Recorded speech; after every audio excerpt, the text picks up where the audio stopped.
గారు ఇందాక మీరు అన్నట్టు ఈశాన్యంలో బీరువా పెడితే మంచిది అని అంటారు. అసలు నిజంగానే మంచిదా లేకపోతే ఏదో మూఢనమ్మకమా?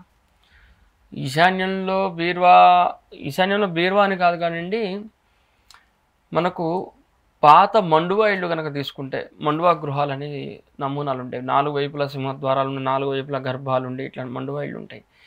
అట్లాంటి గృహాలలో ఈశాన్యంలోనే లాకర్ ఉండేది. అది కూడా లాకర్ ఎంత, ఒక 200 350 కిలోలు బరువు ఉండేటువంటి పెద్ద లాకర్ డబ్బా ఉండేది. ఇంత ఎత్తులో ఉంటుంది, సుమారుగా ఒక 3 అడుగుల ఎత్తులో. దానికి 2 తాళాలు 3 తాళాలు పెట్టి ఇట్లా తీసి మన గాడ్రేజ్ లాకర్ లాగా, బ్యాంక్ లాకర్ లాగా అట్లాంటివి ఈశాన్యంలో పెట్టేవాళ్ళు అప్పట్లో. లాకర్ని తీసుకెళ్ళి ఇప్పుడు పెట్టట్లేదు ఈశాన్యంలో. ఎందుకంటే అప్పటి హాలు నిర్మాణాలు అప్పుడుండే గర్భాల ఆధారంగా, గర్భ నిర్ధారణ గృహాల ఆధారంగా హాలు నిర్మాణం ఉండే దిక్కుకి అక్కడ ఉండేటువంటి ఈశాన్యం గదికి చాలా డిఫరెన్స్ ఉండేది. డిస్టెన్స్ కూడా జాగ్రత్త మెయింటైన్ అయ్యేది. దానికంటూ ఒక ప్రత్యేక గది అవన్నీ ఉండేవి. ఇప్పుడు ఏమవుతుంది, ఈశాన్యంలో నేను కనుక ప్లాన్ ఇచ్చి ఈశాన్యంలో పూజ గది పెట్టి, ఈశాన్యంలో ఎందుకు సార్ పూజ గది అంటారు మళ్ళీ.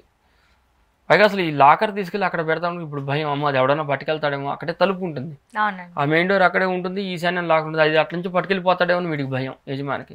అమ్మ అక్కడ వద్దు సార్, నేను డబ్బులు అక్కడ దాచుకొని నేను నా బెడ్రూమ్లో నా తలకాయ దగ్గర పెట్టుకుంటాను అంటాడు కొంతమంది. ఆ బెడ్రూమ్లో తల దగ్గర పెట్టుకుంటారు డబ్బులు తీసుకెళ్ళి. కాబట్టి ఈ ఈశాన్యంలో బీరువా అనేది దానికంటూ ప్రత్యేకమైన నియమం లేదు శాస్త్రంలో. ధనం లక్ష్మీదేవి, లక్ష్మీ స్థానం నైరుతి అంటున్నారు. లక్ష్మీ స్థానం నైరుతి కాబట్టి తీసుకెళ్ళి నైరుతిలో పెడుతున్నాము. పూజ చేయవలసిన స్థానం ఈశాన్యం, పూజ ఈశాన్యంలో చేస్తున్నాము, నైరుతిలో తీసుకెళ్ళి ధనాన్ని పెట్టుకుంటున్నాము. అట్లాగని ఇప్పుడు ఉండేటువంటి బీరువాలు కూడా ఎక్కువగా ఈ లాకర్స్ కావచ్చు, బట్టలు పెట్టుకుంటే బీరువాలన్నీ పడక గదుల్లోనే పెట్టుకుంటారు. లేకపోతే ఏముందంటే ఇదివరకు మనకు ఈ స్నానాల గదులు బయట ఉండేవి. ఇప్పుడు స్నానం గది పడక గదిలో ఉంటుంది. ఆడవాళ్ళు కానీ మగవాళ్ళు కానీ స్నానం చేసిన తర్వాత అక్కడే బట్టలు ఉంటాయి, అక్కడ అలమరలు ఉంటుంటాయి, అక్కడ మనం వస్త్రాలంకరణ చేసుకొని బయటకు వస్తున్నాం. డెఫినెట్గా అక్కడే నగలు కూడా పెట్టుకుంటారు. నగలు ఎక్కడైతే పెడుతున్నామో డిఫాల్ట్ మనం ధనం కూడా అక్కడే పెడుతున్నాం. అయితే అసలు ఇప్పుడు కాలంలో చూస్తే కనుక ధనం అసలు ఇంట్లోనే పెడతలేదు. అంతా కూడా గూగుల్ పేలు, ఫోన్పేలు ఈ వ్యవస్థ వచ్చిన తర్వాత అసలు ధనం ఇంట్లో ఎందుకు ఉంటుంది? మా అయితే ఒక 3000 2000 ఉంటుంది, అది కూడా ఉండట్లా.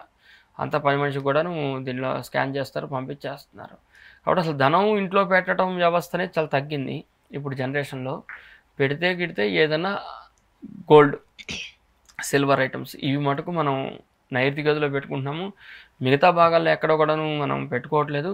శాస్త్ర ప్రకారంగా చూస్తే ఈశాన్యం నైరుతులు రెండు కూడాను మనకు మంచిదే. ఎటువంటి ఇబ్బంది లేకుండా మనం పూజ గదులు పెట్టుకోవచ్చు, ఎటువంటి ఇబ్బంది ఉండదు.